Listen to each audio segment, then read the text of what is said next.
Sumqayıt şəhəri Corat qəsəbəsi ərazisində ən yaxın xilasetmə məntəqəsindən 1,5 km aralı dənizdə nəzarətsiz ərazidə bir nəfər batıb. Bu barədə Fövqəladə Hallar Nazirliyi məlumat yayıb.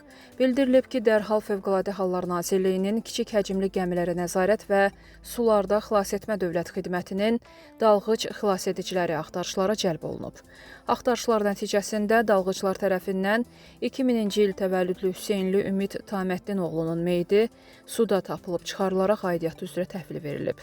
Unikalın əldə etdiyi məlumata görə 2000-ci il təvəllüdlü Ümid Qubadlı rayon prokurorluğunda müstəntiq işləyirmiş.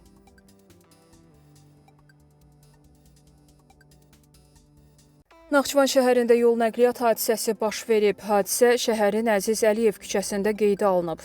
Qəza zamanı Mercedes markalı təcili tibbi yardım avtomobili ilə Chery markalı avtomobil toqquşub. Nəticədə təcili tibbi yardım avtomobili aşıb. Təcili tibbi yardım avtomobilində olan 3 nəfər və digər nəqliyyat vasitəsinin sürücüsü xəsarət alıb. Onlar Naxçıvan Muxtar Respublika xəstəxanasına yerləşdiriliblər.